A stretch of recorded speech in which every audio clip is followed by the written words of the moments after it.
સૌથી પહેલાં આપ સૌના હૃદયમાં બિરાજમાન માં ભગવતી અને સાક્ષાત પ્રભુ શ્રી રામના દર્શન હું કરી શકું છું એ આપ સૌને વંદન.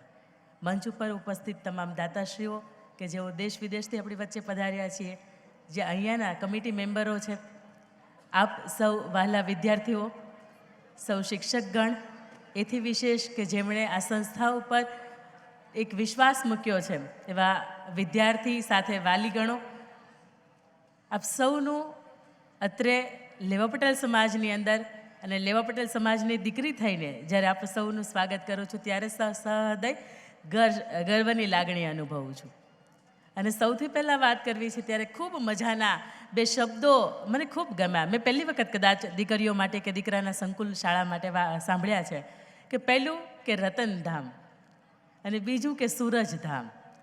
દીકરી એટલે રતન જેવી બને, પવિત્ર અને કોમળ બને, અને સૂરજ એટલે મારો દીકરો એવો શક્તિશાળી, એવો શૌર્યતાસભર, એવો વીરસભર બને કે વ્યસનથી મુક્ત રહે, એક પણ પ્રકારના દુષ્કર્મોથી દૂર રહે અને ખૂબ મજાનું આ ધામની અંદર શિક્ષણ પીરસાઈ રહ્યું છે. ત્યારે અને ઉડીને આંખે વળગે એવી વાત એવી છે કે જ્યારે શિક્ષણના સાથે સાથે શિક્ષણ જે આપનાર છે એ દેવી સ્વરૂપ જે આપણા ગુરુજનો છે એમનું પણ જ્યારે આ મંચ ઉપરથી વિશેષ રીતે સન્માન થતું હોય ત્યારે ક્યાંક એમને જે કંઈ પણ 2-5 વસ્તુ આપવાની થઈ એ માત્ર સન્માન નથી, પણ સન્માન સાચું એ થયું છે કે એમનું જે કાર્ય છે. અને ખાસ કરીને આપ દીકરાઓ અને દીકરીઓએ જે એમના નામ અહીંયાથી બોલાય અને તમારો જે હર્ષોલ્લાસ હતો એ વાત દર્શાવે છે કે શિક્ષક તમારા દિલની અંદર કાયમીને માટે વસે છે. ઘણા શિક્ષકો એવા છે કે જે સ્વર્ગસ્થ થયા છે, તેમ છતાંય તે એમના મરણોપરાંત સન્માન અહીંયા આપવામાં આવ્યા છે. તે બદલ પણ સંસ્થા અથવા તો જે પણ આપણો આયોજક પરિવાર છે એમને પણ બિરદાવું છું. અને આપણી વાતની હવે શરૂઆત કરવી છે ત્યારે મહિલા મંચ છે અને ખાસ કરીને મારે બહેનો દીકરીઓ માટેની વાત કરવી છે. તેમ છતાંય તે ભાઈઓને એવું ન લાગે કે ક્યાંક મેં તમારી વાતો ન કરી, એટલે 2-5 વાત મારે ભાઈઓની પણ લેવી છે કે મારા સૂરજધામના દીકરાઓ કેવા હોય અને રતનધામની દીકરીઓ કેવી હોય. ત્યારે સૌથી પહેલાં એ વાત કરવી છે ત્યારે યા દેવી સર્વભૂતેષુ શક્તિ રૂપેણ સંસ્થિતા, યા દેવી સર્વભૂતેષુ નારી રૂપેણ સંસ્થિતા. અને અહીંયા કહેવાશે કે યા દેવી સર્વભૂતેષુ રતન રૂપેણ સંસ્થિતા. નમસ્તસ્ય નમસ્તસ્ય નમસ્તસ્ય નમો નમઃ. મુખમ કરોતિ વાચાલમ પંગુમ લંઘયતે ગિરિમ યત કૃપાતમમ વંદે પરમાનંદ માધવ. એટલે ભગવાન એવા આપણા ઈષ્ટદેવ, એમની મરજીથી, એમની કૃપાથી કોઈ ગુંગા હોય એ પણ બોલતા થઈ જાય અને કોઈ પગેથી લંગડાતા હોય એ પણ ગિરનાર જેટલો પર્વત ચડી જાય અને અસંભવને પણ સંભવ કરી દે એવા પરમેશ્વર સાક્ષાત પરમાત્માના ચરણોમાં વંદનની સાથે ઓચિંતું કોઈ મને રસ્તે મળે અને હળવેકથી પૂછે કે કેમ છે, આપણે તો કહીએ કે દરિયાશ્રી મોજમાં, અને ઉપરથી કુદરતની રહેમ છે. આ કુદરતની રહેમ હોય ને તો જ સરસ મજાના 3 દિવસીય કાર્યક્રમનું આયોજન થઈ શકે અને વિના વિઘ્ને આ બીજો દિવસ પૂર્ણ થઈ ગયો અને કાલે સૌની રજાની સાથે આ 3 દિવસનો કાર્યક્રમ છે ને પૂર્ણ કરી શકશું. ભગવાનની મરજી ન હોય ને તો વરસાદ આવે તો બધું આફડા તફડા થઈ જાય, વધારે પડતું તાપમાન વધી ગયું હોય તોય તકલીફ થઈ જાય. પણ આવા સત્કાર્યની અંદર જ્યારે પ્રભુની ઈચ્છા ભળતી હોય, માં ભગવતીની ઈચ્છા ભળતી હોય ત્યારે એ કાર્ય છે એ સૌને લેખે થતું હોય. ત્યારે આપ સૌને પૂછવું છે કે કેમ છો? છેક સુધી કદાચ મારો અવાજ આવતો હોય તો કેમ છો? અરે વાહ! આપણા દીકરાને, આપણા દીકરીઓને, આપણા સંતાનોના કાર્ય થતા હોય તે આપણે મજામાં જ રહેવું પડે. કદાચ 2 કે 3 દિવસથી છેલ્લા 104 ડિગ્રી તાપમાન છે, મારું ટેમ્પરેચર છે, તાવ છે, અને તેમ છતાંય ભગવાનની માતાજીની જ કૃપા કહેવાય કે અહીંયા આપની સમક્ષ અત્યારે ખૂબ સરસ રીતે સ્વસ્થ છું અને બોલી શકું છું. એક ખૂબ સરસ મજાના તત્વચિંતક છે કે જેનું નામ છે કન્ફ્યુશિયસ. એ હંમેશા એવું કહે છે, if you listen you forget. તમે માત્ર સાંભળશો તો તમે ભૂલી જશો. If you write then you remember. તમે ક્યાંક લખી રાખશો તો તમે થોડું ઘણું યાદ રાખશો. But if you do then you know. તમે ક્યાંક લખી રાખેલું હશે, ક્યાંક મનની અંદર લખી રાખેલું હશે, ક્યાંક યાદ રાખેલું હશે, એને તમે કાર્યની અંદર, તમારા આચાર વિચાર અને વ્યવહારની અંદર મૂકશો તો હંમેશા માટે તમારું જીવન છે એ બદલાઈ જશે. અને સૌથી પહેલી વાત કે કદાચ અહીંયા લાખો કરોડોનું દાન આપનાર દાતા હશે અથવા તો આપમાંથી કોઈ પણ દાન આપ્યું હશે તો સંભવ છે કે અમુક વર્ષો પછી એ દાનની રકમ છે એ તમે કમાઈ શકશો. પરંતુ આપે જે અહીંયા આપનો સમય આપ્યો છે, મૂલ્યવાન સમય આપ્યો છે, આ મંચ ઉપરથી ખાતરી આપું છું કે આપની એક પણ ક્ષણ વેડફાય નહીં, એવી મારી ખમીરાતની, અમીરાતની, શૌર્યતાની, વીરતાની, કોઈ સત્પુરુષની, કોઈ મહાપુરુષની, કોઈ દીકરી ચારિત્ર્યની અને આજના યુવાનો કેવી હશે ને એવી વાતો હશે. એક પણ વાત એવી નહીં હોય કે તમને એવું લાગે કે એક ક્ષણ મારી વેડફાણી. અને વાતની મજાની આપણે શરૂઆત કરવી ત્યારે એમ કહેવાય કે મંચ, માઇક અને માણસો સામે હોય ત્યારે જેવું તેવું બોલાય નહીં. બોલ બોલ અમોલ હે, બિન તોલે મત બોલ, પહેલે ભીતર તોલ કે બાહિર ફીરતું બોલ. એટલે કોઈ પણ શબ્દ બોલવું હોય તો પહેલાં વિચાર કરવો પડે કે પાછળથી માફી માંગવી પડે એવો શબ્દ આપણાથી બોલાય નહીં. અને સૌથી પહેલાં મારે પૂછવું છે કે આ કાર્યક્રમ, આ સમારંભ, આ મહોત્સવ કોના માટે છે? અંકિતાબેન મુલાણી માટે?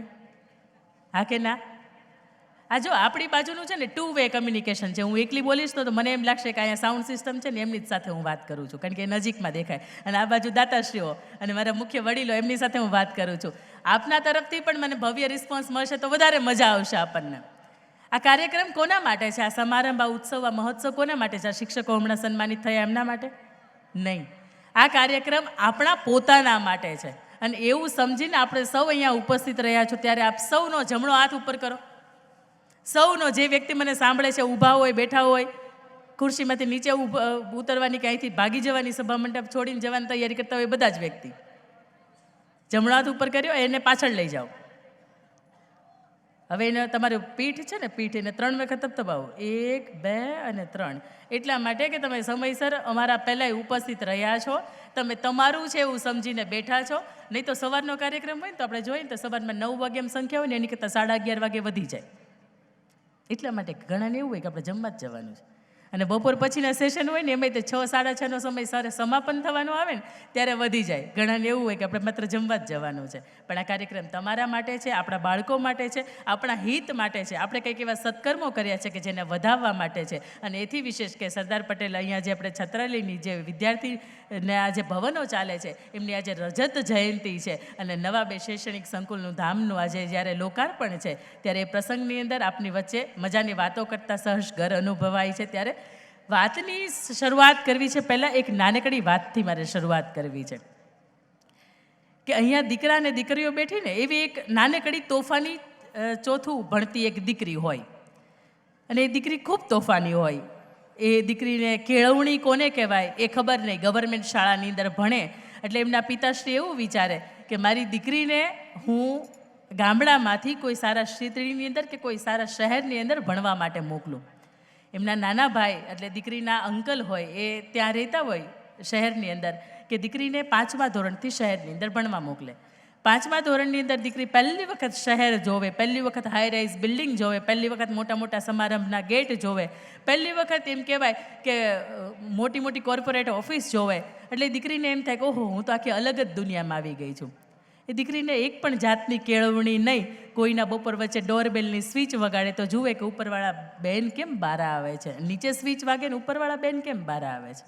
આપણે દરવાજાની અંદરની સ્વિચ વગાડીએ તો અંદરની અંદર લાઇટ થાય, પંખો થાય, પણ નીચે સ્વિચ મારે તો ઉપરથી કેમ બેન બહાર આવે છે એ બેનને, એ દીકરીને ખબર નહીં. પણ દીકરીના તોફાનની સાથે થોડીક કેળવાય, થોડીક કેળવણી એની સાથે દીકરી ગવર્મેન્ટ શાળાની અંદર એડમિશન લે છે. સુરતની અંદર એ ભણવાનું પૂરું કરે છે, ધોરણ 10 પૂરું કરે છે. અને 10મા સુધી શિક્ષણ કોને કહેવાય, શિક્ષણ શા માટે જરૂરી છે, એક પણ જાતની એને કેળવણી નહીં, એક પણ જાતની એને અંદરથી એમ ન થાય કે મારે શા માટે ભણવું જોઈએ. આ તો કે ઠીક, મારા પિતાશ્રીએ મને ભણવા મૂકી છે ને મારે ભણવાનું છે એટલે ભણે છે. ધોરણ 10ની અંદર ગવર્મેન્ટ શાળા એટલે પહેલી પરીક્ષા, એક પણ વિષયની અંદર વાંચવાનું, લખવાનું, ટ્યુશન, શાળાએ તે થોડી ઘરની જવાબદારીઓ સંભાળવાની, રોજના 20-25 રૂપિયાનું દોરા ધાગાનું ટિકિટ ભરતનું કામકાજ કરવાનું.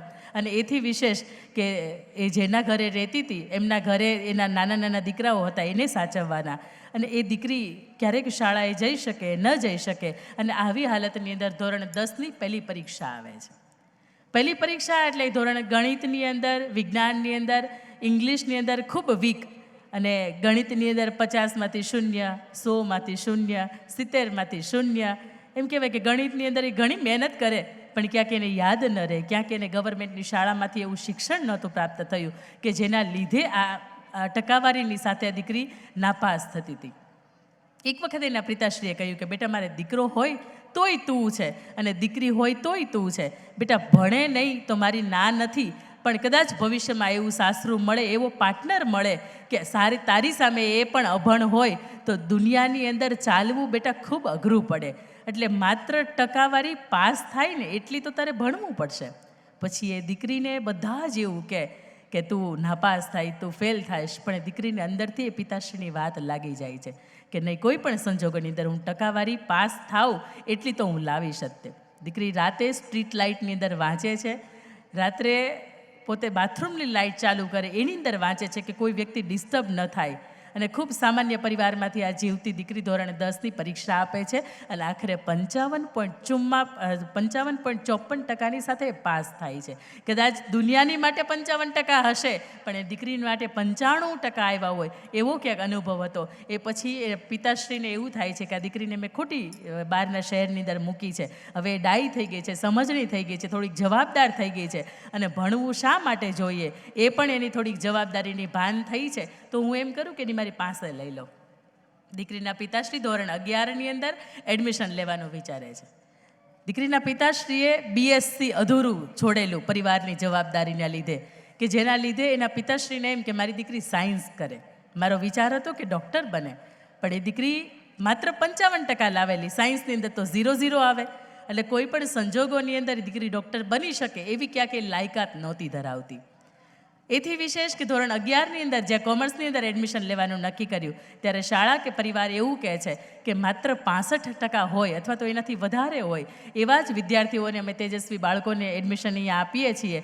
ઓછા ટકાવારી આવ્યા હોય એને અમે એડમિશન આપતા નથી. એટલે કે ઘણી લાગવગ કરી, તેમ છતાંય તે એડમિશન ન આપ્યું ને કહ્યું કે તમારી દીકરી છે એ પિત્તળ છે.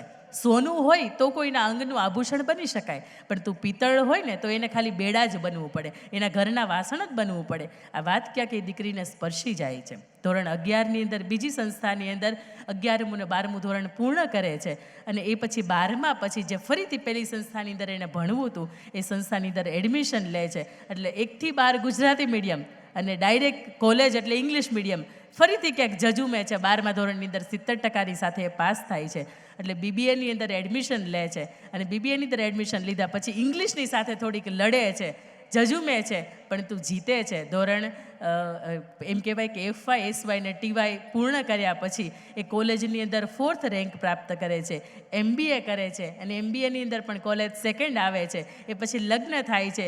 ક્યાંક લગ્ન જીવનની વ્યવસ્થાની અંદર એટલી બધી ગૂંચવાઈ જાય છે કે ભૂલી જાય છે કે પોતાની પાસે શિક્ષણ પણ છે. ફરીથી સાસરિયાનો સપોર્ટ મળે છે. એ દીકરી 11મું ને 12મું ધોરણ ભણાવે છે 4 વર્ષ. એ પછી અકાઉન્ટિંગ, એ MBA ફાઇનાન્સ હતું એટલે અકાઉન્ટિંગનું એ કાર્ય કરે છે. પણ ક્યાંક એના પપ્પાના મનની અંદર એ સ્વપ્ન રહી ગયેલું કે મારી દીકરી ડૉક્ટર બને તો. પણ કોરોના કાળ એટલો બધો આપણા માટે આશીર્વાદરૂપ રહ્યો કે એની અંદર એ દીકરીએ ફરીથી પોતે ગ્રેજ્યુએટ એને માસ્ટર ડિગ્રી કર્યા પછી કયું ક્ષેત્ર એવું કે જેની અંદર એ માસ્ટર ડિગ્રીની પછી PhD કરી શકે. કારણ કે PhDથી પણ આગળ ડૉક્ટરેટ લાગે, અને બાયોલોજિકલ ડૉક્ટર તમે બનો તો પણ ડૉક્ટરેટ લાગે. મુખ્ય પિતાશ્રીને એ કામ હતું કે આગળ DR એવો શબ્દ લાગે. ત્યારે દીકરીએ કોરોના કાળની અંદર પોતાની ટ્વિન્સ 2 નાનકડી જુડવા દીકરીઓને સાચવતા પરિવારની ક્યાંક જવાબદારી નિભાવતા એમ કહેવાય કે નારીની પાસે ખૂબ તાકાત છે, ખૂબ શક્તિ છે, અને એનો એ પર્યાય આપતા એ દીકરીએ ગત 24 એપ્રિલે PhDની ડિગ્રી છે એ પ્રાપ્ત કરે છે. અને એ દીકરી આપની સમક્ષ છે ઊભી રહીને વાત કરે છે, ડૉક્ટર અંકિતા મુલાણી. અને ખાસ મેં મારી આ વાત એટલા માટે કીધી છે કે અહીંયા બેઠેલી દીકરીને એમ થતું હશે કે બેટા આપણે માંડ પાસ થઈએ છીએ, તો એટલું યાદ રાખજો કે બેટા મંચ ઉપરથી આટલા બધા દાતાશ્રીઓની વચ્ચેથી આટલી બધી મજાની કેળવણી ધામની વચ્ચે એક દિવસ તમે પણ બોલી શકો છો. કારણ કે તમારી અંદર એવું સ્પિરિટ હોવું જોઈએ કે કોઈ પણ સંજોગોની અંદર હું લડીશ, જજુમીશ અને જીતીશ. જ્યારે આ સ્પિરિટ તમારી અંદર હોય ત્યારે દુનિયાની કોઈ પણ તાકાત એવી નથી કે તમારા સપોર્ટની અંદર ન આવે. અને બની શકે કે મારી આ નાનકડી વાતથી કોઈના જીવન છે એ બદલવાની કોશિશ થશે. બની શકે કોઈની લાઈફને અહીંયાથી યુટર્ન લાગી શકે. અને જો જીવનની અંદર એવું લાગે કે હું પછાત છું, મારે માંડ પાસ થઈએ એટલા ટકાવારી આવે છે, નહીં આવતા હોય, કારણ કે અમારી વખતે તો કોઈને 95% આવતા જ નહોતા, ને અત્યારે તમારે 90, 95, 98 સિરીઝમાં રમો છો. બોર્ડની અંદર રીતે અમારે કોલેજની અંદર કે સ્કૂલની અંદર પ્રથમ હોય ને તો એના માંડ બિચારાને 80-85% આવ્યા હોય.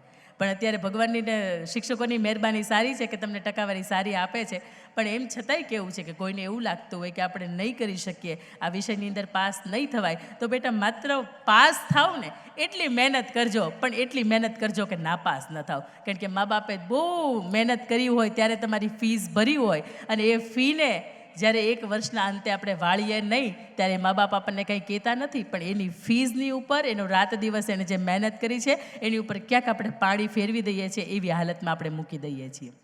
અહીંયા સમાજની ઉપસ્થિતિ છે ત્યારે મારે કહેવું છે કે કોઈ પણ વ્યક્તિની સાથે આપણો સંબંધ તૂટી જાય અને તેમ છતાંય તે આપણી અને એ વ્યક્તિની અંગત વાતો સચવાય, એને આપણી અંદર રહેલી ખાનદાની કહેવાય. કોઈ વ્યક્તિને આપણે બદલો લઈ શકવાની તાકાત ધરાવતા હોય, તેમ છતાંય આપણે એને માફ કરી દઈએ, તો એ વ્યક્તિને આપણી સામે આપણી અંદર રહેલી એને ખમીરી કહેવાય.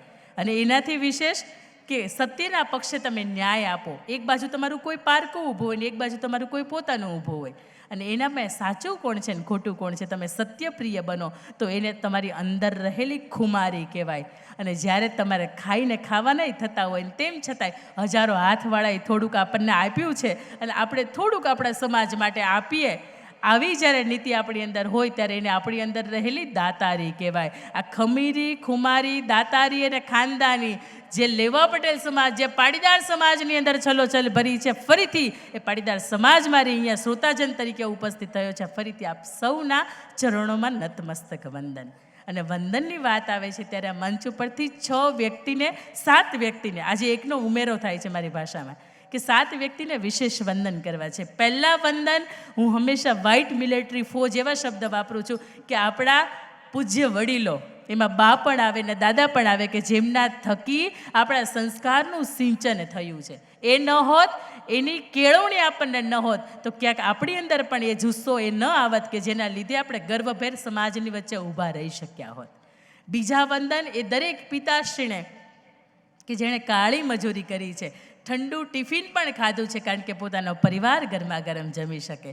એના પછી ત્રીજા વંદન એ દરેક માતાને કે જેણે સવારમાં 5 વાગે ઉઠીને દરવાજો ખોલે ત્યારથી લઈને સાંજે 8 કે 10 કે 12 વાગે દરવાજો બંધ કરે ત્યાં સુધીમાં પોતાનું સંપૂર્ણ જીવન છે પોતાના બાળકો માટે, પોતાના પરિવાર માટે અને પોતાના વૃદ્ધ મા બાપની સેવામાં સમર્પિત કર્યું છે. એના પછીના વંદન આજના યુવાધનને કે બેટા એક પણ આપણે એવું કામ નથી કર્યું કે આપણા મા બાપને લાંછન લાગે. આપણું આજ યુવાધન, આપણી જે યુવાની છે એને ખૂબ સરસ મજાની આપણે જીવી રહ્યા છીએ. આજના યુવાધનને વંદન. એના પછીના વંદન દાતાશ્રીઓને વંદન. એમ કહેવાય કે દાતા છે ને એ 2 રીતના હોય. એક દાતાશ્રી એવા હોય કે નામ લખાવીને ભાગી જાય, વર્ષ ગોતીએ તો મળે નહીં. અને બીજા દાતાશ્રી એવા હોય કે તારો કે તેજસ ચંદ્ર છીપે નહીં, સૂરજ છીપે નહીં, બાદલ છાયો, રણે ચડ્યો રજપૂત છીપે નહીં, દાતા છીપે નહીં, માંગન આયો. દાતાને ખબર પડી જાય કે આ સમાજને, આ સંસ્થાને, આ પરિવારને, આ જગ્યાને ક્યાંક મારી જરૂર છે અને મારે હજારો હાથવાળાએ મને આપ્યું છે તો મારે આપવું પડે.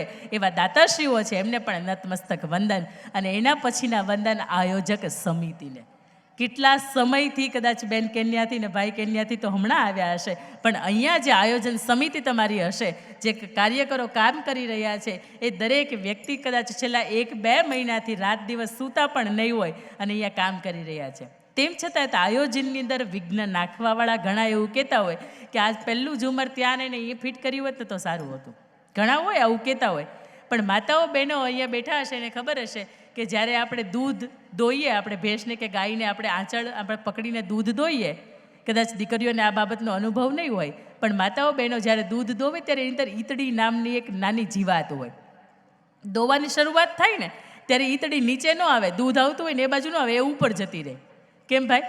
એ દૂધ પીવે તો કંઈ વાંધો, પણ અમુકના જન્મ હોય ને એ જ લોહી પીવા માટે થયા હોય. એટલે આયોજક સમિતિને કદાચ કોઈ કટાક્ષ કરે કે કોઈ એમ કે પાછળનું બોર્ડ નીકળી ગયું હતું, પણ 2 હાથ જોડીને આયોજક સમિતિને વંદન કે 3 દિવસનો આટલો સરસ મજાનો આટલા મેનેજમેન્ટથી કામ કરે છે ને, એ રાત દિવસ ઊંઘી નથી શકતા.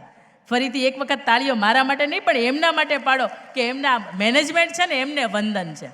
અને એના પછીના છેલ્લા વંદન છે કે આજના સારસ્વત મિત્રોને, ભાઈ બહેનોને, આજના શિક્ષકોને વંદન છે કે જેમણે પોતાનું જીવન છે એ ઘસી નાખ્યું છે. હમણાં મેં સાંભળવા મળ્યું કે બેન, નામ મને ભૂલાઈ ગયું, કે 1993થી કાર્યરત છે. મારો તો જન્મય નહોતો થયો એ 1994ની અંદર, કે 1993થી સતત એક કાર્યની અંદર, એક સેવાની અંદર, એક સંસ્થાની અંદર તમારે કાર્યશીલ રહેવું, એ પણ ક્યાંક તમારી નીતિમત્તા બતાવે છે. એટલે આવા શિક્ષકો છે એને પણ નતમસ્તક વંદન. અને અહીંયા પાટીદાર સમાજનો ઉપસ્થિતિ છે ત્યારે આપણે એમ કહેવાય કે પાટીદાર સમાજના લક્ષણો કેવા હોય, એ વ્યક્તિ ઉપરથી આપણે કેવી રીતે ઓળખી શકીએ કે પાટીદાર સમાજમાંથી આવે છે. ત્યારે એક લીટી મારે બોલવાની છે અને એક લીટી તમારે બોલવાની. ફરીથી મારે તમને ટકોરો મારીને જાગૃત કરવાના છે કે તમે જાગો છો, બપોર વચ્ચે સૂઈ ન જાઓ પ્લીઝ. મારું સુરતથી અહીંયા આવવું વસૂલ થવું જોઈએ.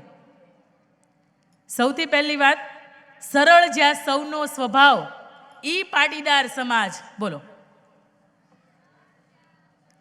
સરળ જ્યાં સૌનો સ્વભાવ ઈ પાટીદાર સમાજ. તમારે ઈ પાટીદાર સમાજ આટલું જ બોલવાનું છે, બરોબર? સરળ જ્યાં સૌનો સ્વભાવ, છેતરાય પણ છેતરે નહીં.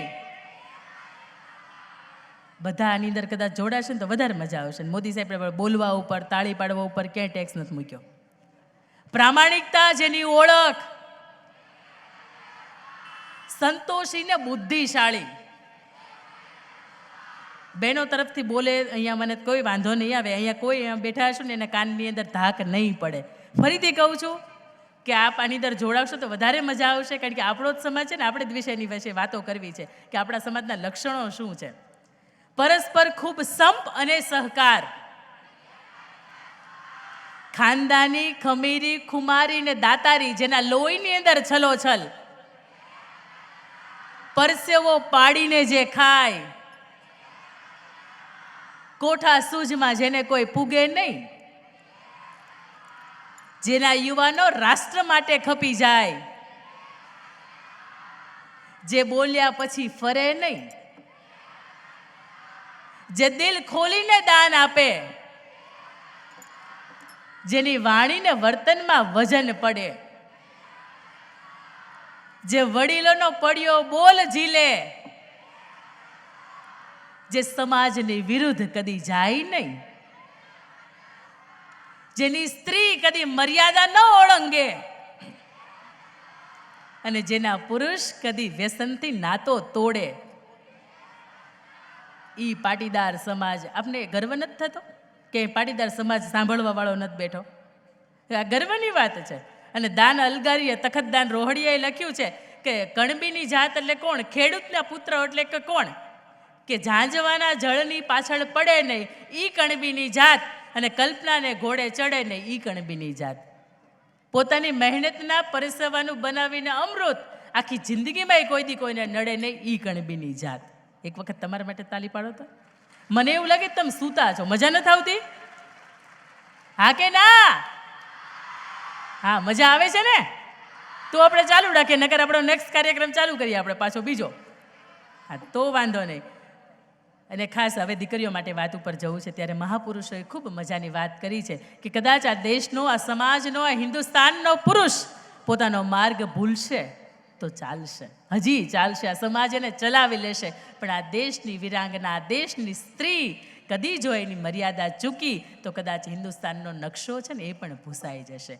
એટલે દીકરીઓ માટે મારે ખાસ કહેવું છે કે બેટા, તમે થોડા ઘણા પૈસા ગુમાવો છો તો તમે કંઈ નથી ગુમાવ્યું. તમે થોડું ઘણું સ્વાસ્થ્ય ગુમાવો છો તો તમે થોડુંક એવું કંઈક ગુમાવ્યું છે. પણ જ્યારે બેટા તમે દીકરીઓ તમે તમારું ચરિત્ર ગુમાવો છો ત્યારે યાદ રાખજો કે તમે સર્વસ્વ ગુમાવ્યું છે. 2-3 નારી શક્તિની મારે વાતો કરવી છે કે એવી કઈ નારી શક્તિ કે જેના જીવનની અંદર અખૂટ એણે સંઘર્ષ કર્યો છે, તેમ છતાંય તે આપણી સમક્ષ આજે હસતા મુખે અને ખૂબ સારી એવી સત્તા લઈને ઊભી છે. સૌથી પહેલી વાત કે આજે દેશના 15મા રાષ્ટ્રપતિ તરીકે ચૂંટાઈને આવેલા દ્રૌપદી મુર્મુજી, એની મારે વાત કરવી છે કે સૌથી પહેલા એવા વ્યક્તિ કે જે રાજ્યપાલ તરીકે, ઝારખંડના રાજ્યપાલ તરીકે પણ 6 વર્ષ હતા, આદિવાસી સમાજના મહિલા હતા. અને એ પછી રાષ્ટ્રપતિ તરીકે પણ જ્યારે એ આવ્યા, પોખાયા, નરેન્દ્ર મોદી સાહેબે જ્યારે નામ ડિક્લેર કર્યું ત્યારે આપણે ચહેરો જોઈને એવું લાગ્યું હતું કે આ બેન છે શું કરી શકશે. પણ એને ક્યારેય પાછળનું એનું હિસ્ટ્રી છે એ ક્યારેય જાણવાની પ્રયત્ન કર્યો ખરા? આવો પધારો. એની મારે વાત કરવી છે કે ત્યારે એના પિતાજી સરપંચ હતા અને જ્યારે એણે નોકરીની શરૂઆત કરી ત્યારે એક ક્લર્ક તરીકે નોકરીની શરૂઆત કરી હતી. એમના ખૂબ નાની ઉંમરની અંદર લગ્ન થયા અને ખૂબ નાની જ ઉંમરમાં પતિનું મૃત્યુ થયું અને 3 સંતાનોની અસ્થિ છે એને પોતે કાંધ આપી હતી. અત્યારે માત્ર એક દીકરી છે એની સાથે પોતે રહે છે. અને એનાથી વિશેષ મારે વાત કરવી છે કે ત્યારે તેમ છતાંય તે એ સ્ત્રી એક પણ જાતના ડિપ્રેશનની અંદર નથી જતી. અને એ સ્ત્રી આજે હસતા મુખે દેશના નિર્માણના રાષ્ટ્રપતિ તરીકે ખૂબ મજાના કામ કરી રહી છે. ક્યાંક આપણે આપણા જીવનની અંદર આવી મુશ્કેલીઓનો સામનો કરવો પડે તો દ્રૌપદી મુર્મુજી શીખવે છે કે જીવનની અંદર ક્યારે હારવું નહીં, ક્યારે થાકવું નહીં, ક્યારે ડિપ્રેશનમાં ન જવું. એના પછીની બીજી એવી સ્ત્રી કે એનું નામ કદાચ તમને ખબર હશે અને ન ખબર હોય તો હું અંતે કહીશ. એવી સ્ત્રી કે જે એવા ગામની અંદર, મહારાષ્ટ્રના એવા ગામની અંદર જન્મે છે કે જ્યાં લાઇટ પણ નથી, જે ગામની અંદર રસ્તા પણ નથી. અને એ દીકરી થોડીક મોટી થાય એટલે હજી તો 12 વર્ષની હોય અને ત્યાં એના પિતાશ્રી છે હવાલદાર હોય પોતે, અને તેમ છતાં એ સમાજની, દલિત સમાજની દીકરીઓના નાનપણથી લગ્ન કરવામાં આવે. એ દીકરીના લગ્ન કરી નાખ્યા અને સસરાને ત્યાં 6 મહિના રહી. પણ એ દીકરીને સસરાને ત્યાં એટલી બધી હેરાન કરવામાં આવે, વ્યવસ્થિત જમવા ન આપે, વ્યવસ્થિત તૈયાર પણ નહીં થવાનું, વ્યવસ્થિત કપડાં પણ નહીં પહેરવાના. 6 મહિના પછી એના પિતાશ્રી ત્યાં જાય છે અને જુએ છે કે મારી દીકરીની આવી હાલત, આ રસતી રમતી ખેલતી આ મારી દીકરી અચાનક કેમ આવી થઈ ગઈ. ત્યારે એ દીકરીને કહે છે કે બેટા એક ક્ષણ પણ તારે અહીંયા નથી રહેવું, તારે ખરેખર ભણવું હતું. અને મેં સમાજે એવું કહ્યું કે દીકરીને ભણાવાય નહીં અને એના માટે મેં તને ત્યાંથી ભણવામાંથી ઉઠાડી લીધી અને માત્ર 2-5 ધોરણ ભણાવી અને મેં તને સાસરે પરણાવી દીધી. એ દીકરી હવાલદાર એના જે પિતાશ્રી મહાદેવભાઈ હોય એ દીકરીને લઈ આવે છે. અને દીકરીને લઈ આવ્યા પછી દીકરીને કહે છે કે બેટા તારે ભણવું હોય તો તને છૂટ છે, તું ભણી શકે. હજી તો એ શાળા જીવનની શરૂઆત કરે તે સમાજ આખો એવું કે દીકરી તો ખોટી હતી, પણ બાપ તરીકે જ્યારે તમે એને સાસરેથી પાછી લઈ આવ્યા છો ત્યારે તમે પણ ખોટા છો, તમારે પણ એનો સાથ ન દેવાય. આવી કન્ડિશનની અંદર એ 15-17 વર્ષની દીકરી છે એ એવું વિચારે છે કે મારે મરી જવું જોઈએ, મારે જીવવું ન જોઈએ. એ આત્મહત્યા કરવાનો પ્રયત્ન કરે છે. એ દીકરી ઝેરી દવા છે એ ઘટઘટાવે છે. તેમ છતાં તે કદાચ ભગવાનના ભાગ્ય હશે કે દીકરી બચી જાય છે. સૌ એની ખબર પૂછવા આવે છે ત્યારે અમુક લોકો એને એવું કહે છે કે બેટા કદાચ તારે મૃત્યુ થયું હોત તો આખો સમાજ એવું કહેત કે મહાદેવની દીકરીએ જ કદાચ કંઈક ખોટું કામ કર્યું હોય કે જેના લીધે મરવા માટે તૈયાર થઈ ગઈ છે, તારે આમ મરવું ન જોઈએ. ત્યારે ખરેખર એને દિલને એમ થાય છે કે મરી તો એક દિવસ જવાનું જ છે, તો એવું કંઈક કામ કરીને જઈએ કે આ દુનિયામાંની યાદ રાખે. એ પિતાશ્રીની અને માતાશ્રીની મદદથી મુંબઈની અંદર પોતે રોજગાર માટે જાય છે. ત્યાં એક હોઝિયરી કંપનીની અંદર કામ કરવાની શરૂઆત કરે છે. રોજના 2 રૂપિયા, મહિનાના 60 રૂપિયાની સાથે શરૂઆત કરે છે. જુએ છે કે પિતાશ્રીની પોતે એની અવધિ છે એ પૂર્ણ થઈ ગઈ. એના મમ્મી પપ્પા અને એની મોટી બહેન એ પણ એની સાથે મુંબઈની અંદર રહેવા આવે છે. અને મોટી બહેન એવી ભયંકર બીમારીની અંદર સપડાય છે કે 2000 રૂપિયાની પણ આ બહેનની સાથે સગવડતા નહીં અને 2000 રૂપિયા નહોતા એટલે પોતાની બહેનને ગુમાવે છે. ત્યારે એ દીકરીની અંદરથી સમજાય છે કે કોઈ પણ ક્ષેત્રની અંદર મારે હવે આગળ વધવું પડશે, કારણ કે મારા પપ્પા છે એ તો હવે નિવૃત્ત થઈ ગયા, મમ્મી કાંઈ કમાવી શકે એમ નથી, અને મોટી બહેન કે જેને 2000 રૂપિયા માટે હું એને બચાવી ન શકી એટલા પણ મારી પાસે પૈસા નથી. ત્યારે એ 50,000ની ગવર્મેન્ટ પાસેથી લોન ઉપાડે છે કે પોતે બ્યુટીક ચલાવી શકે. પણ એ સાથે સાથે જુએ છે કે ઘણા એવા રોજગાર નથી જેમને, જે બેરોજગારો યુવાનો છે એમના માટે પણ એ સંગઠન બનાવે છે. અને સંગઠન બનાવ્યા પછી એ ખૂબ લોકોને રોજગાર અપાવે છે. ખૂબ ગવર્મેન્ટના સ્કીમ હોય એની અંદર પણ પોતે કામ કરે છે. એક પ્લોટની એની પાસે માહિતી આવે છે કે પ્લોટ વાંધાની અંદર પડ્યો હોય, એ પ્લોટમાંથી પોતે એ જે ક્લેરિકલ વર્ક કરીને, કાયદાકીય વર્ક કરીને એ પ્લોટ છે એ છૂટો કરાવે છે. એ દીકરી એમાંથી એક મોટી બિલ્ડર બને છે મુંબઈની અંદર. એ દીકરીને મારવાની સોપારી પણ મળે છે, કારણ કે પુરુષ પ્રધાન સમાજ એવું વિચારે કે દીકરી તરીકે, એક સ્ત્રી તરીકે ક્યારેય તમે બિલ્ડરની લાઇનની અંદર જઈ ન શકો. ત્યારે આ દીકરીને મારવાના જ્યારે સમાચાર મળ્યા ત્યારે પોલીસ એવું કહે છે કે અમે તને પ્રોટેક્શન આપીએ. ત્યારે પોલીસને ના પાડે છે કે તમારે મને આપવું હોય ને તો રિવોલ્વરનું મને લાઇસન્સ આપો કે મારી રક્ષા હું પોતે કરી શકું, મારે તમારા પોલીસના પ્રોટેક્શનની જરૂર નથી. એ એની પાસેથી લાઇસન્સવાળી બંદૂક લે છે અને એ પછી કમાણી ટ્યુબ્સ નામની કંપની છે કે જે વર્ષોથી ખાધની અંદર હોય, ગવર્મેન્ટ એને સોંપે છે અને 6 વર્ષની અંદર એ કંપનીને પ્રોફિટેબલ કરીને બતાવે છે અને કમાણી ટ્યુબની પોતે માલકીન બને છે. એક એવી સ્ત્રી કે જે રોજના 2 રૂપિયા કમાતી હતી આજે 2000 કરોડની માલિક છે. એક એવી સ્ત્રી કે જેના ગામની અંદર પોતાનો જન્મ થયો ત્યારે રોડ નહોતો, આજે મુંબઈની અંદર પોતાની કંપનીના નામ ઉપર 2 રોડ છે. એક એવી સ્ત્રી કે જેને એક વખત મરવાનો વિચાર આવ્યો હતો અને આજે જીવીને બતાવે છે. આ વાતની નોંધ આપણા આદરણીય મોદી સાહેબ વડાપ્રધાન આપણા મોદી સાહેબ છે, એણે પણ મન કી બાતની અંદર લીધી છે ને કહ્યું છે કે કોઈ સ્ત્રીને કદાચ મરવાનો વિચાર આવે ને તો કલ્પના સરોજને મળજો. અને 2011ની અંદર એ સ્ત્રીને રાજ્યપાલના હાથેથી એમને પદ્મશ્રી એવોર્ડ અપાય છે. સાહેબ, આવું સ્ત્રી તરીકેનું જીવન હોય ને તો કોઈ યાદ કરે, તો કોઈ સમાજ યાદ કરે કે નહીં આ સ્ત્રી જીવીને ગઈ. અને એના પછી 34 વર્ષીય અરુણિમા સિન્હા, એક એવી ઘટના બને છે કે એ એક વખત દિલ્હીથી લખનૌ ટ્રેનની અંદર જતી હોય, પોતાની બેગ લઈને જતી હોય, બેગની અંદર માત્ર 2 જોડી કપડાં હોય, પણ અમુક ગુંડાના જે ટોળા છે એને ખબર પડે કે આ દીકરીની પાસે કંઈક હશે, એટલે એની બેગ છે એ ખેંચી લે છે અને દીકરીને ચાલુ ટ્રેનની અંદર ધક્કો મારી દે છે. અડધી રાત્રે દીકરીનો ડાબો પગ કપાઈ જાય છે. એને તાત્કાલિક સવાર થાય છે. દીકરી આખી રાત લડે છે, પોતાના શરીરની સાથે ઝઝુમે છે, ક્યારેક બેહોશ થઈ જાય છે. એ દીકરી એની ઇન્ટરવ્યૂની અંદર એવું કહે છે કે હું 7 વખત એ રાતની અંદર બેભાન થઈ છું ને ફરીથી 7 વખત હું ભાનમાં આવી છું. અને આખરે સવાર પડે છે, મારા પરિવારને ખબર પડે છે, મને ડૉક્ટર હોસ્પિટલમાં પહોંચાડે છે અને 3 મહિના સુધી હું ડૉક્ટરની અંદર બેડ રેસ્ટમાં રહું છું. ત્યારે મને ડૉક્ટર એવું કહે છે કે આ દીકરી ચાલી નહીં શકે અને ઘણા સમય પછી એને ચાલશે, એને કોઈ પણ સાથે ચાલવું હશે ને તો ટેકો લઈને એને ચાલવું પડશે. ત્યારે એ દીકરી મનોમન નક્કી કરે છે કે મને ડૉક્ટર તો ચાલવાની ના પડે છે, પણ મારે એવરેસ્ટ સર કરવો છે. બચેન્દ્રી પાલ કે જે પહેલી વખત એવરેસ્ટનું શિખર છે એ સર કર્યું તો 8,848 મીટર ઊંચું. અને ત્યારે એ દીકરી માનસિક રીતે તૈયાર થાય છે કે કોઈ પણ સંજોગોની અંદર હું એવરેસ્ટ સર કરીશ.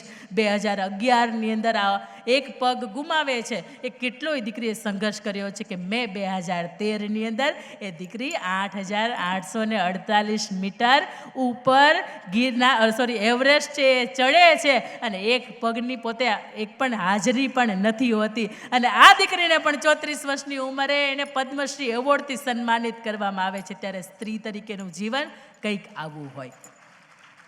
જ્યારે મરવાનો, હારવાનો, થાકવાનો વિચાર આવે ને ત્યારે આવી 2-5 સ્ત્રીઓના ફોટા એક સામે રાખજો. અને બીજા એના પછી કે જ્યારે હમણાં ફેબ્રુઆરીની અંદર 6ઠી વખત બજેટ રજૂ કરવાના છે એવા નિર્મલા સીતારામ ફાઇનાન્સ મિનિસ્ટર છે ને, એ પહેલાં દેશના સૌથી પહેલાં કદાચ એમ કહેવાય કે હાફ ડ્યુટીના ડિફેન્સ મિનિસ્ટર હતા તો ઇન્દિરા ગાંધી હતા. અને એ પછી ફૂલ ટાઈમ કોઈ ડિફેન્સ મિનિસ્ટર તરીકે કોઈને પદવી મળી હોય 2019 સુધીમાં તો એ નિર્મલા સીતારામને હતી. એ પછીથી એ ફિનાન્સ મિનિસ્ટરની અંદર આવ્યા અને દેશનું 6ઠી વખત બજેટ રજૂ કરે છે. એક એવો સમય હતો કે પોતે સેલ્સ ગર્લ્સ તરીકે કામ કરતા હતા અને આજે આખા ઇન્ડિયાનું સેલ્સ કેવી રીતે થાય ને એમના અંડરમાં આવે છે. આપણે કદાચ 5 કે 25 હજારની અંદર ઘરનું બજેટ ફિક્સ નથી કરી શકતા, ત્યારે લાખો, કરોડો, મિલિયન ને ટ્રિલિયનની અંદરનું બજેટ છે. આ સ્ત્રી બેઠા બેઠા દેશનું ભાવિ નક્કી કરે છે કે કયા ક્ષેત્રને કેટલા ટ્રિલિયન કે બિલિયન ડોલર્સની અંદર કે કેટલા રૂપિયાની અંદર મારે એ બજેટ છે એને ફાળવવું. આવી 4-5 નહીં પણ એમ કહેવાય કે હજારો આવી સ્ત્રીઓ છે, હજારો આવી વિરાંગનાઓ છે કે જેના નામ ઉપર આપણને ગર્વ થાય અને સ્ત્રી તરીકે જીવવાનું મન થાય અને ભગવાનને રોજ ઉપકાર કહેવાનું મન થાય કે ભગવાન તારો ખૂબ ખૂબ આભાર કે તે મને જીવન આપ્યું છે, મનુષ્ય જીવન, એમાંય તે શ્રેષ્ઠ મને તે સ્ત્રીનું સર્જનહાર તરીકેનું જીવન આપ્યું છે. અને ખાસ અહીંયા દીકરીઓ બેઠી છે ને ત્યારે મારે એમ કહેવું છે કે કદાચ કોઈ સ્ત્રીને પૂછવામાં આવે કે તું કોણ છે, ત્યારે આ દીકરીઓએ જે બહેનો બેઠા હતા ને એણે સવારમાં અત્યારે હમણાં થોડીક વાર પહેલાં એક ગીત ગાયું એની અંદર કહ્યું હતું કે શક્તિ પણ છું ને ભક્તિ પણ છું. એ સ્ત્રીને પૂછવામાં આવે કે તું કોણ છો ત્યારે સ્ત્રી એવું કહેતી હોય, શક્તિશાળી વિરાંગના સ્ત્રી એવું કહેતી હોય કે મને શક્તિ કહો કે ભક્તિ, હું બંને રૂપે ધારદાર છું. મને શક્તિ કહો કે ભક્તિ, હું બંને રૂપે ધારદાર છું. મને ગમતા લોકોની સામે મીણ અને અણગમતાની સામે હું તેજ તલવાર છું. મને બીક ન બતાવો આફતોની, હું શિરે સત્યને ધરનારી નાર છું. મને બીક ન બતાવો આફતોની, હું શિરે સત્યને ધરનારી નાર છું. હા છે સર્વે સર્વા સ્વાભિમાન મને મારો, કારણ કે અંગે પવિત્રતાનું વસ્ત્ર હું ઓઢનાર છું. જાળવું છું મર્યાદા વડીલોની, પણ જો થયું વસ્ત્રાહરણ તો આખાએ હસ્તિનાપુરને હું ઝુકાવનાર છું. આ છું ડૉક્ટર, વકીલ, એન્જિનિયર, પાયલોટ અને કાયદાની જાળકારની સાથે હું ખંતીલી ખાખીની ધરનાર છું. અને મને વિષ આપો કે અમૃત શું ફેર પડે, મને વિષ આપો કે અમૃત, શું ફેર પડે? હું એક સ્ત્રી તરીકે રોજે રોજ પીનાર છું. આપ સ્ત્રી અહીંયા બેઠી છો ને ત્યારે નતમસ્તક વંદન કે મહાદેવે એક ઘૂંટડે ઘૂંટડે પીધું તું, એક સાથે પીધું તું, પણ આજની સ્ત્રી અપમાન પણ સહન કરી શકે છે અને માને છે ને એને પણ પચાવી શકે છે. ત્યારે અહીંયા દીકરી બેઠી છે ને ત્યારે એમના ચરિત્રને ઉજાળતી મારે 2-5 વાતો કહેવી છે. અને શક્ય એટલો મેં તમને કહ્યું એમ કે કંટાળો નહીં આવવા દઉં, અને આવતો હોય એને આપણે મજાનું વિશાળ પટાંગણ છે અને કોઈ તમને ના નહીં પાડે, કદાચ જવાની છૂટ, તમને એવું લાગતું હોય કે આપણા વિરુદ્ધની વાતો થાય છે, આમાં આપણને કાંઈ ફાયદો નહીં થાય, આવી વાત તમને લાગતી હોય તો અહીંથી જવાની તમને પણ, કદાચ દીકરાઓને એમ થતું હોય કે આપણા કામની વાતો નથી તો એમને પણ છૂટ છે. પણ ખાસ એ બહેનો દીકરીઓ બેઠી છે, મહિલાનો મંચ આપણો છે, અસ્મિતા પર્વ છે. અસ્મિતા એટલે આપણું ગૌરવ, અને ગૌરવ એટલે કે દીકરી, અને દીકરી એટલે મર્યાદાનું પ્રતીક. અને સૌથી પહેલી મારે વાત કરવી છે કે જ્યારે દીકરી સ્વરૂપે આપણા પરિવારની અંદર પહેલી દીકરીનો જન્મ થાય ત્યારે આપણે ખૂબ એને વધાવીએ છીએ. બીજી દીકરીનો જન્મ થાય તો ક્યાંક એ આપણી ખુશી છે એ ઓછી થઈ જાય. એમાંય ત્રીજી કે ચોથી પરિવારની અંદર દીકરીનો જન્મ થાય ત્યારે પહેલી વખતે દીકરીનો જન્મ થયો હોય એવી ખુશી કેમ પરિવારની અંદર નથી રહેતી?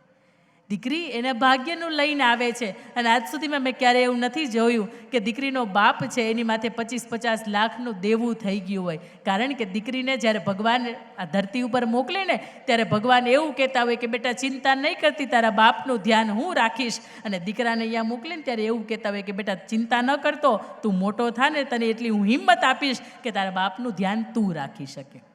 આ દીકરી એના ભાગ્યનું લઈને આવે છે. કદાચ પહેલી છે, બીજી છે, ત્રીજી છે કે ચોથી છે. જ્યારે ભગવાનની કૃપા હોય ને ત્યારે લક્ષ્મી છે ને આપણા આંગણે આવતી હોય. અને આટલે સરસ મજાની સંસ્થાની પણ આપણને મળ્યું છે કે નજીવી રાહત દરની અંદર આપણે સ્ત્રીને, દીકરીને શિક્ષણ આપી શકીએ છીએ. કદાચ એમ કહેવાય કે દીકરીના જીવનનું તમે કોઈ શ્રેષ્ઠ કન્યાદાન આપો તો એ શિક્ષણ છે. કોઈ પણ સંજોગો હોય, ક્યાંય પણ તમે એમ લાગે કે કમાઈ નથી શકતા, આપણે દીકરીઓને ભણાવી નથી શકતા, તો 2 હાથ જોડીને અહીંયા મા બાપ બેઠા છે, બેયને વિનંતી છે કે બેટા તમારે ભણવું છે, તમારી પાસે સ્પિરિટ છે અને તમારી પાસે લગ્ની છે કે મારે નહીં કંઈક બનીને જ બતાવવું છે, તો કોઈ પણ જાતનો રસ્તો નીકળી રહેશે. આપણા દાતાશ્રીઓ છે એ પણ ક્યાંક આપણા સપોર્ટની અંદર છે. આ સંસ્થાની અંદર એટલી સરસ મજાની સુવિધાઓ મળે છે કે આપણે દીકરીઓને વિના સંકોચ અને પૂર્ણ સેફટીની સાથે આપણી દીકરી છે એને ભણાવી શકીએ. એટલે શ્રેષ્ઠ દીકરીના જીવનની અંદર કોઈ કન્યાદાન કરવાનું વિચારતા હોય તો 5-25 લાખ રૂપિયા આપ્યા હશે તો એક સમયે પૂર્ણ થઈ જશે. પણ દીકરીને જ્યારે તમે સર્ટિફિકેટ આપ્યું હશે, દીકરીને તમે શિક્ષણ આપ્યું હશે, ત્યારે આખા વિશ્વની અંદર એ જ્યાં પણ જશે ત્યારે પોતાની કાંડાની કમાણી ઉપર એ એટલી કમાણી પ્રાપ્ત કરી શકશે કે આજીવન તમારે ચિંતા નથી. આજીવન કદાચ એની સાથે કોઈ છે કે નથી જરૂરિયાત નહીં પડે, કારણ કે એની સાથે શિક્ષણ છે. અને શિક્ષણ ધામની અંદર મા બાપને ખાસ વિનંતી કરવી છે કે તમે ભણાવી ન શકતા હોય તો ક્યાંક તમારી આ મજબૂરી છે, કોકને રજૂ કરજો. પણ ખાસ દીકરીઓ અને ખાસ દીકરાઓને તમે શિક્ષણ વિહિત ન રાખતા, કારણ કે શિક્ષણને એમનો અધિકાર છે. અને ક્યાંક આપણે શિક્ષણ એ જેટલું ભણવું હોય એટલું દીકરી ભણે એવું આપણે સંકલ્પના આજે એક સોગંદ લઈએ. એના પછી મારે વાત કરવી છે ત્યારે કે એક દીકરી છે, કદાચ મેં શરૂઆતમાં મારી વાત કરી ત્યારે કે આપણી એક પણ દીકરા કે દીકરી અહીંયા બેઠા છે એની પરિસ્થિતિ એવી નથી કે આપણે એવો સમય આવે એ કે 6 વર્ષનો એક દીકરો હોય. ખાસ હવે ભાઈઓને એકબીજાની યાર વાતો કરવાનું બંધ. હું પણ શિક્ષકનો જીવ છું એટલે મને પણ ખીજાતા સરસ રીતે આવડે છે. પણ મને તમે આ ધ્વજા ઉપર ચડાવો ને એમાં બહુ મજા આવે, ખબર? તમે તાલી પાડો ને એની કરતાં આમ ઊંચી કરો એટલે મને એમ લાગે કે તમે જાગો છો એમ. 6 વર્ષનો એ ન્યુયોર્કનો એક બાળક એમેટ, એના પપ્પાને એવું કહે છે કે પપ્પા મારે સાયકલ લેવી છે. એના પપ્પા કેપેબલ હતા, તેમ છતાં તે પપ્પાને એમ કે બાળક જેટલું માંગે એટલું આપણે લઈ ન દેવાય. એટલે એના પપ્પા ના પાડે છે કે બેટા તું કેમ ન થાય અને મારે તું કેમ કરવાનું નથી. એટલે 6 વર્ષના બાળકને એમ થાય છે કે મારા પપ્પા 6,000ની બાળક સાયકલ નહીં નથી લઈ આપતા, કંઈ વાંધો નહીં હું લેશ. એ 6 વર્ષનો દીકરો એમેટ એવું વિચારે છે કે મારા જેટલા પણ રમકડા છે એનું વેચી દઉં. 4800 રૂપિયા ભેગા કરે છે, રમકડા વેચી દે છે. 4800 રૂપિયા મજૂરી, 1200 રૂપિયા ઘટે. હરી કે 1200 રૂપિયા ક્યાંથી લાવશો? 4800 રૂપિયાનું ઇન્વેસ્ટમેન્ટ કરવાનું વિચારે છે કે 6 વર્ષનો દીકરો કે આપણે 4800 કેવી રીતે વાપરીએ કે જેમાંથી ફરીથી આપણે 6000 કમાણી કરી શકીએ. સોમવાર, મંગળવાર, બુધવાર, ગુરુવાર ને શુક્રવાર એ દીકરો ભણવા જાય નર્સરીની અંદર. અને શનિ ને રવિ આવે ને ત્યારે ઘરની બહાર એક મજાનો સ્ટોલ ઊભો કર્યો કે એની અંદર આઈસ્ક્રીમ વેચવાનું કામ કરે. કારણ કે 4800 રૂપિયામાંથી આઈસ્ક્રીમ બનાવવાનું એ મશીન ખરીદે. મમ્મી પપ્પા એની ઉપર હશે કે આ મારો દીકરો છે એ શું કરવા બેઠો છે. પણ બહાર જે કોઈ પણ વ્યક્તિ જતા હોય એના માટે આસ્થાનું કેન્દ્ર કે નાનકડો 5-6 વર્ષનો દીકરો છે એ આવું વેચવાનું કામ કરે તો આપણે એ પણ ચાલો આઈસ્ક્રીમનો ટેસ્ટ કરીએ. એ એક અઠવાડિયામાં $1700-1800 ભેગા કરે છે અને આખરે 6, 8, 10, 12 મહિના પછી એના પપ્પાને એવું કહે છે કે પપ્પા તમારી ચિંતા નહીં કરતા, તમારે 2 વ્હીલ લેવી હોય કહેજો, આપણી પાસે સગવડતા થઈ ગઈ છે. સમજાયું? આ 6 વર્ષના બાળક છે ને એની અંદર સ્પિરિટ એવું છે કે પપ્પા ના પાડે તો શું થઈ ગયું, આપણે આપણી મહેનતથી એવું કરીએ કે આપણે આપણા પપ્પાને કંઈક આપણે આપી શકીએ. અને તામિલનાડુની એક દીકરીને મારે યાદ કરવી છે, નાગરત્ના દીકરી. એમના મમ્મી ભીખ માગવાનું કામ કરે, એમના પપ્પા ડ્રિંક કરવાનું કામ કરે અને આખો દિવસ આ દીકરી આવા વાતાવરણની અંદર ઉછરે. એ દીકરીને એના માતા શીખવે છે કે બેટા તારે તારું જીવન કેવું જીવવું છે, ભીખ માગતા જોવું છે, તારે એવા પરિવારની વચ્ચે જીવવું છે કે જ્યાં ડ્રિંક્સ ને એવું બધું ચલણ વધારે હોય. દીકરી કહે છે કે ના, મારું ઉત્તમ જીવન જીવવું છે. ત્યારે એ દીકરીને એવું કહે છે કે બેટા શિક્ષણ સિવાય એક પણ જાતનો વિકલ્પ નથી કે જે તારું જીવન બદલી શકે. દીકરીને સમજાય છે, એ સ્ટ્રીટ લાઇટની અંદર વાંચે છે અને નહીં માનો કે આજ સુધીના તમિલનાડુના ઇતિહાસની અંદર આજ સુધી કોઈ પણ તમિલનાડુ રાજ્ય પ્રથમ 98.96% સાથે કોઈ દીકરી નથી આવી. આ દીકરી ગવર્મેન્ટ સ્કૂલની અંદર ભણે, એક પણ જાતના ટ્યુશન કે વધારાના નખરા કર્યા વગર, એક પણ જાતની સગવડતા વગર આ દીકરી રાજ્યને પ્રથમ આવે છે. સમજાય છે ને બેટા કે અગવડતાની વચ્ચે પણ ભણી શકાય છે. આપણા મા બાપે આપણને અહીંયા મૂકીને ખૂબ મજાની સગવડતાઓ આપી છે, તો આપણી પણ ફરજ બને છે કે એ સગવડતાની ઉપર પાણી ન ફરે, ક્યાંક આપણે એવા બનીએ. અને એના પછી મારે દીકરીઓના ચરિત્રની વાત કરવી છે. ત્યારે 1875ની અંદર અંગ્રેજો પહેલી વાર ભારતમાં આવ્યા હતા. સારી વાત હતી, અંકિતાબેને કીધું, અમને ખબર નહોતી. 1875ની અંદર પહેલી વખત અંગ્રેજો ભારતમાં આવ્યા. ત્યારે સૌરાષ્ટ્રની અંદર અમરેલી એક જિલ્લો છે, એની અંદર એક પિઠ્ઠલપર કેરાળા નામનું ગામ, અને એ ગામની અંદર અંગ્રેજો પહેલી વખત આવ્યા હતા. ત્યારે ઘોડેસવાર અંગ્રેજે એક 12 વર્ષની સોનબાઈ નામની દીકરીને જોઈ.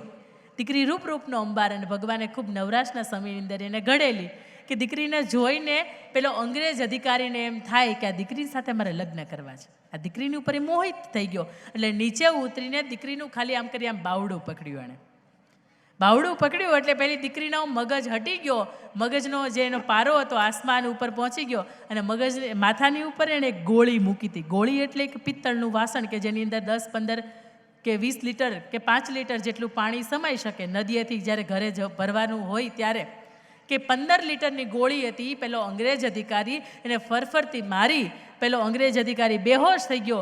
એના જેટલા પણ સાથીદારો હતા એની સાથે લઈને ગયા, અને એ પછી એ દીકરી 12 વર્ષની સોનબાઈ નામની દીકરી ઘેર આવે છે ને એના પપ્પાને એવું કહે છે કે પપ્પા હવે મારે જીવાય નહીં, મારે જીવવું નથી. એને પપ્પા એવું કહે છે કે બેટા તે આજ સુધીમાં કોઈ એવું કામ નથી કર્યું કે તારાથી જીવાય નહીં, તો શા માટે તું આવું કહે છે? ત્યારે એ દીકરીના સગપણ એ સમયે બાળ વિવાહ થતા, સગપણ નક્કી થઈ ગયા હતા. ત્યારે દીકરી એના પિતાશ્રીને એવું કહે છે કે બાપુ, તમે જે મારે સગપણ નક્કી કર્યા છે એ નાનકાને તમે સંદેશો મોકલો કે તારી પાસે 2 ઓપ્શન છે. ઓપ્શન નંબર 1 કે કાં તો મને કટોરો ઝેર લઈને આવે ને મને પાઈ દે, અને કાં તો 2 ઓપ્શન નંબર કે એ જે પેલો ગોરે અંગ્રેજ અધિકારી હતો ને એને મારે એના લોહીની અંદર મારી ચૂંદડી ડૂબોડે અને પછી મને માંડવે ઓઢાડવા આવે. અને આજનો ઇતિહાસ સાક્ષી છે કે એ પણ દીકરો નાનો હતો, પણ એને પણ ખબર હતી કે મારી જે મંગેતર છે, મારી જેને સગપણ નક્કી થયા છે, એ દીકરીની ઉપર અંગ્રેજોએ બુરી નજર કરી છે, તો હું એને માર્યો, એના લોહીની અંદર એ ચૂંદડી છે એ ડૂબોડી અને પછી આ દીકરીને ઓઢાડી. અહીંયા ઉપસ્થિત માતાઓ બહેનો, દીકરી છે, મારે સવાલ પૂછવો છે કે એ 12 વર્ષની દીકરીને ખબર પડતી હતી કે મારે ચરિત્ર ઉપર લાંછન લાગે, મારું કોઈ પરપુરુષ કોઈ હાથ પકડે તો મારાથી ન જીવાય, તો આજની 22-25 વર્ષની દીકરી ન ખબર પડે? પડે. પણ ક્યાંક મા બાપના ભોળપણનો ફાયદો ઉઠાવે કે ક્યાંક જીવનની અંદર એવી અગવડતાઓની વચ્ચે ઉછરી હોય તેને એમ થાય કે નોકિયા કરતાં તો આઈફોન બહુ સારો, 500 રૂપિયાને ડ્રેસ કે કુર્તી પહેરવી એની કરતાં 5000 રૂપિયાનો કોઈ ગિફ્ટમાં આપતું હોય તો બહુ સારું. મારા મા બાપ મને 200 રૂપિયાની ઘડિયાળ લઈને આપે છે, મને એવો પાત્ર કે જે મને 2-5 હજારની રૂપિયાની ઘડિયાળ લઈને આપે છે. પણ આવા મોહની અંદર તમારા ચરિત્ર દાવ ઉપર લાગે. ખાસ દીકરીઓને મારે ખાસ કહેવું છે કે બેટા એવું એક પણ કામ ન કરતા કે મા બાપની ઇજ્જતને તમે નેવે મૂકીને ચાલ્યા જાઓ. અને અહીંયા માતાઓ બહેનો બેઠી છે ને, ત્યારે એમના લગ્નની અંદર એક મજાનું ગીત વાગ્યું હશે. ઢોલીડા તો ઢબક્યા લાડી ચાલો આપણે ઘેર રે. અને ત્યારે દીકરી સાસરે જતી હોય ને એવું કહેતી હોય કે ઊભા રહ્યો તો માંગુ મારા દાદા પાસે શીખ રે. ત્યારે 22-24 વર્ષની દીકરી સાસરે જતી હોય તો એમને હું શીખની જરૂર પડતી હશે? એ દીકરી એટલી બધી અણસમજ હશે માતાઓ બહેનોને સવાલ પૂછવો ત્યારે. પણ ખાસ આજની દીકરી એટલી બધી ઓવર સ્માર્ટ થઈ ગઈ છે કે જ્ઞાતિ જાતિ કંઈ નહીં જોવાનું, રૂપ રંગ રજવાડું કુળ ખાનદાન કંઈ નહીં જોવાનું, શિક્ષણ એની પોતાની ઇજ્જત એ કંઈ નહીં જોવાનું, અને પોતાના બાપનું ડુંગર જેવડું ઉંમર હોય ઓળંગીને પોતાની મરજીથી ચાલ્યું જવાનું, અને કોર્ટની અંદર જઈને એમ કહેવાનું કે હું આ મા બાપને ઓળખતી નથી. એ મા બાપના હૃદય ઉપર એમ કહેવાય કે કોઈક પથ્થર મારે ને તોય ઓછી પીડા થાય કે જ્યારે દીકરી તરીકે એમ કહેતા હોય કોર્ટની અંદર કે હું મારા મા બાપને ઓળખતી નથી. ત્યારે પણ ક્યાંક આ દીકરીને કેળવણીની સાથે સાથે હું મા બાપને એ પણ ટકોર કરું છું, જો માનો દીકરા કે દીકરીને સંસ્કાર આપવાનો હક છે જ, એની ફરજ છે જ, પણ સાથે સાથે ભાઈઓની પણ ફરજ છે કે ઘરે આવો ત્યારે પૂછો. 5 હિરોઈનના કે 5 ક્રિકેટરના હું તમને નામ પૂછું તો તમને આવડશે, એમાં ના નથી. પણ હું એમ પૂછું કે તમારા દીકરાના સમાજ વિદ્યામાં છેલ્લી પરીક્ષામાં કેટલા માર્ક્સ આવ્યા હતા, તો ત્યાં ક્યાંક આપણે પાછા પડીએ છીએ. હમણાં IPL ગઈ, હમણાં જે ક્રિકેટ ગઈ તેમાં વિરાટ કોહલીએ કેટલા રનની અંદર મેચ કર્યા હતા કે કયો એને કિતાબ મળ્યો હતો, તો આપણે બધાને ખબર હશે. પણ તો આપણા દીકરાને આપણી દીકરી વિશે ક્યાંક આપણે પૂછતા ભૂલી જઈએ છીએ. કદાચ 3 ટાઈમ નહીં ને તો 1 ટાઈમ એવો રાખો કે આપણે સાથે બેસીને જમીએ, કે જ્યાં બની શકે કે આપણો દીકરો કોઈ એના જીવનની વાત છે આપણને કહે, કે દીકરી છે એ આપણા જીવનની વાત આપણને કહે, અને એનું સમાધાન છે એ ડાઇનિંગ ટેબલમાં અથવા તો એક સાથે જે બેસેલી પંગત છે ને એમાંથી એને મળતું હોય. પણ આજનો એમ કહેવાય કે આજની સ્ત્રી છે ને એ ફેશનમાં વ્યસ્ત છે, આજનો પુરુષ છે ને એ વ્યસનમાં વ્યસ્ત છે, એટલે બિચારા વધ્યા બાળકો એ બધા લેશનમાં વ્યસ્ત છે. એટલે આપણે કદાચ કોઈને ટકોર કરવી હોય તો કરી નથી શકતા. પણ ખાસ અહીંયા ભાઈઓ બેઠા છે, કેટલા એવા ભાઈઓ છે કે જેના જીવનની અંદર થોડું ઘણું પણ વ્યસન છે. હું કંઈ તમને મૂકાવીશ નહીં, મારા કહેવાથી તમે કંઈ મૂકવાના નથી. તમે મને સાંભળો તો છો, મારો અવાજ તો આવે છે, હા કે ના? હા ચાલો આવે તો છે. કેટલા ભાઈઓ એવા છે કે જેના જીવનની અંદર થોડા ઘણા વ્યસન છે? કોઈના નહીં? નહીં સાહેબ, એવું લાગે છે કે ખરેખર આ સમાજ સાચું બોલે છે, આ બાજુ ભાઈઓ બેઠા છે એના જીવનમાં કોઈનામાં વ્યસન નહીં હોય એવું? વગડીયો માવો હોય ને એ રીતે વ્યસનમાં આવે. હવે મને ખબર પડે છે કેટલા વ્યસનમાં પ્રકાર આવે નહીં. ગુટખા, પાન, માવા, મસાલા, તમાકુ, બીડી, સિગારેટ, પછી મજા, પછી વિમલ, ખાતા જ હોય કે તમે દાંત બતાવો ને હું ઝૂમ કરાવું ને કેમેરાવાળાને કહું ને તો તમારો દેખાય કેસરી, સફેદ, લીલા, પીળા, દૂધિયા, ગુલાબી બધા પ્રકારના દાંત હોય. અને બહેનોને હમણાં કહું ને કે હસો બેટા દાંત બતાવો તો એ બતાવે ને તો દાડમના એક દાણા ગોઠવ્યા હોય ને એવા દાંત હોય. હા, હવે મને એવું લાગ્યું કે તમે જાગો છો એમ. પરફેક્ટ, આપણે વંદન છે કે તમે જાગો તો છો. હું વિરોધમાં નથી બોલતી, મારે તમને કોઈને મુકાવાય નથી. કેલાલ જાદુગરને કેટલા ઓળખે છે? ઓળખો છો કેલાલ જાદુગરને? ઓળખો છો? હા કે ના? એટલે એમાં તો હા પાડો, ઓળખતા હોય તો હા પાડો, ન ઓળખતા હોય તો યુટ્યુબમાં સર્ચ મારીને જોઈ લેજો કે અમે ઓળખી લેશું એમ. હા બરાબર. કેલાલ જાદુગરની મારે મજાની તમને વ્યસન બાબતની વાત કેવી છે કે પહેલાં તો એ મારે કહેવું છે કે નશો શેનો હોય? મેં તમને XYZ માં વ્યસન આપ્યા, નશો એનો હોય? હે? નશો તો પહેલાં એનો હોય કે આપણે ઉજળા કુળની પરંપરા આપણે આપણા બાપ દાદા તરફથી મળી છે. નશો એનો હોય કે આવા શિક્ષણ ધામ મારા સમાજમાં મારા દીકરા કે દીકરીઓ માટે બન્યા છે. નશો એનો હોય કે આ દેશ માટે કેટલી વીરાંગનાઓએ, કેટલા મહાપુરુષોએ પોતાના જીવ રેડી દીધા છે. નશો એનો હોય કે આ બોર્ડર ફરતે રાત દિવસ જાગીને કેટલાય તે પુરુષો, કેટલી બહેનો દીકરીઓ એવા છે કે જે મારા સિટીની, જે મારા શહેરની, જે મારા રાજ્યની રક્ષણ કરે છે. કદાચ પીવા હોય ને સાહેબ તો XYZ પ્રકારની ડ્રિંક ન પીવાય, પીવો હોય ને તો સરદાર વલ્લભભાઈ પટેલને પીવાય, પીવા હોય ને તો રાજ્યગુરુને પીવાય, પીવા હોય તો ભગતસિંહને પીવાય, પીવા હોય તો હમીરજી ગોહિલને પીવાય. પીવા જેવું ઘણુંય છે, પણ નથી પીવા જેવું ને ક્યાંક આપણે એને અપનાવી લીધું છે. અને એમાં અત્યારે કાલનો દિવસ એટલે 31st, આપણને એવું લાગે કાં તો આપણા માટે જ છે. ઘણા શહેરની અંદર છે આવું, મેં જોયું છે, પ્રત્યક્ષ જોયું છે. ઘણા પરિવારોને પણ મેં વ્યસનને લીધે એના માળા છે એ વિખાતા જોયા છે. પહેલે મહિલા મંચ રહ્યો, પણ એ સાથે ભાઈઓ પણ બેઠા છે. તમને એમ લાગવું ન છે કે મહિલા મંચ જ છે, આમાં આપણી વાત હોવી જોઈએ. એ કેલાલ જાદુગરની મારે તમને વાત કરવી છે. ત્યારે કેલાલ જાદુગર જ્યારે વિશ્વવિખ્યાતની અંદર હજારો શો કર્યા, ત્યારે મુંબઈના કપૂર ખાનદાનને એવું થયું કે એમણે હજારો શો કર્યા છે, તો હું અમારા તરફથી એક પાર્ટી આપું. એટલે એ પાર્ટી આપવાની જ્યારે વાત થઈ ત્યારે કેલાલ જાદુગરને ઇન્વિટેશનમાં બોલાવ્યો કે મુખ્ય મહેમાનમાં એ અને એના સિવાય જેટલી પણ બોલિવૂડની સેલિબ્રિટી હતી એ બધી જ ત્યાં ઉપસ્થિત. એટલે રાજ કપૂરે, પૃથ્વીરાજ કપૂરના દીકરા રાજ કપૂરે એવું કહ્યું કે એટલે કેલાલ તમે થોડુંક લ્યો ને એટલે બાકીની પાર્ટી છે શરૂઆત કરે. એટલે ત્યારે કેલાલ જાદુગરે એવું કીધું કે હું નથી લીધો, નથી પીતો, નથી લેતો. એટલે રાજ કપૂરે ફરીથી કીધું કે નહીં, તમારે થોડુંક તો એક ચમચી તો લેવું જ પડશે, એક ટીપું તો લેવું પડશે. એટલે કે ભાઈ રહેવા દે, તું હું નથી પીતો. એટલે શમ્મી કપૂર એનો મોટો ભાઈ એને એવું કહે છે કે તારે લેવું તો પડશે. એટલે પેલો ફરીથી એવું કહે છે કે હું નથી પીતો. એટલે પેલાને સુવડાવી દે છે ને એના મોઢાની અંદર પરાણે બોટલ ઘુસાડે છે ને કહે છે કે તારે પીવું જ પડશે. ત્યારે ફરીથી પેલો બે હાથ જોડે છે ને કહે છે કે હું નથી પીતો. એટલે રાજ કપૂર એવું કહે છે કે ભલા માણસ, તારી હાટુથી તો પાર્ટી યોજી છે અને તું એમ કે નથી પીતો એટલે કે તારે લેવું તો પડે જ થોડું. એટલે ત્યારે મારા બાપના હમ, રાજ કપૂરના, એ પૃથ્વીરાજ કપૂરના સમ કે તારે લેવું પડશે. ત્યારે એ રાજ કપૂરને, પૃથ્વીરાજ કપૂરને એ સામું જોઈને કેલાલ જાદુગર એવું બોલે છે, એ આપડો કહેવાય, સૌરાષ્ટ્રનો મૂળ કહેવાય. એટલે આપણા એને ઉપર ગર્વ થાય. એ એવું કહે છે એને કે હું પણ તારી જેમ લેતો હતો, પણ તું તારા બાપના હમ આપીને મને અત્યારે પીવડાવવાનું કહે છે, પણ મેં જે દિવસે છોડે ને તે દિવસે હાથ પેઢીના હમ ખાઈને છોડ્યા હતા. કહેવાનો મતલબ કે એ છૂટી શકે. એક વખત કદાચ જીવનની અંદર આવ્યું હોય ને તો એ છૂટી શકે. 2 રૂપિયાની મજા હોય ને એની કરતાં આપણા આંગણાની અંદર નાના નાના બાળકો, નાની નાની ઢીંગલીઓ રમતી હોય ને એમાં મજા વધારે આવે. સાંજે ઘરે થાક્યા પાક્યા જાય ને પત્ની 1 કે 2 ગ્લાસ કંઈક ઠંડા જ્યુસના ભરીને આવે કે ઠંડુ પાણી ભરીને આવે ને એમાં મજા વધારે આવે. અને સાંજે વહેલા મોડા ઘરે જઈને મા બાપ આપણા જાગતા હોય ને એમ પૂછે કે બેટા તું આવી ગયો. ગમે એટલા ઉંમરના થઈ ગયા હોય તેમ છતાં આપણા માટે જાગતા હોય ને તો મજા એમાં આવે. આ 2 રૂપિયાની મજા હોય ને એમાં મજા આવે નહીં. 1000 રૂપિયા, કરોડ રૂપિયા વાપરે અને આપણને એમ કે ઊંચે લવ ઊંચી પસંદ, હાવ ખોટા. આમાં વયું જાય. રાજાને રજવાડાએ વયા ગયા છે તો આપણું શું ન વધે? આપણી પાસે રજવાડું કે રાજુ છે એ બધું એટલી બધી સામગ્રી કે સાધન સંપત્તિ છે નહીં. અને હોય તો પછી સરદાર વલ્લભભાઈ જેવા કોઈને ઊભું થવું પડે, 562 ભેગા કરવા પડે.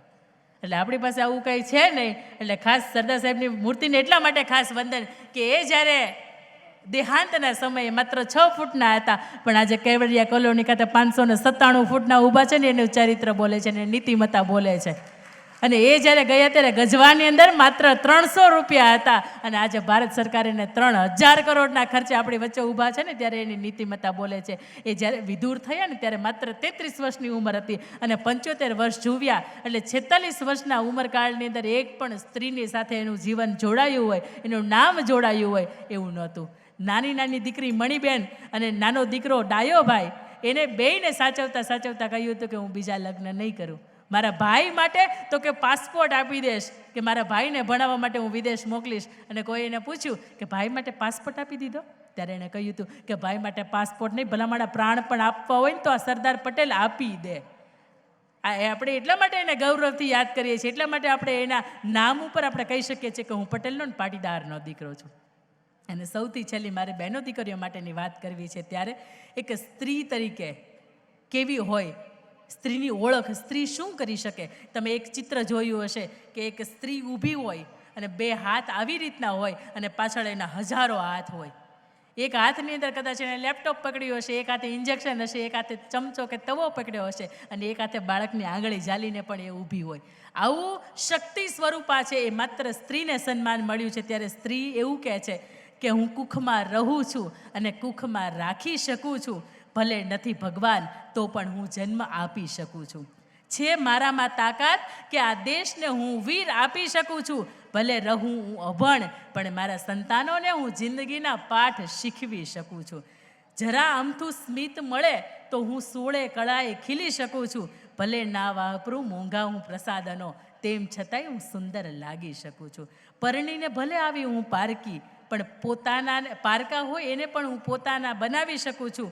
નથી થવું મારે પુરુષની સમોવડું, પણ મંદિરમાં હું પેલી આજે પૂજાઈ શકું છું. આપણે રાધા કૃષ્ણ સીતારામ એવો શબ્દ બોલીએ છીએ, કારણ કે ત્યાં પણ આપણે સ્ત્રી છે ને એને આગળ કરી છે. એ ખાસ એટલા માટે કે સ્ત્રીના જીવનની અંદર અહીંયા વાત થતી તે બેણે કહ્યું હતું કે સીતાજીના જીવનની અંદર અનેક જાતની મુશ્કેલી પડી હતી.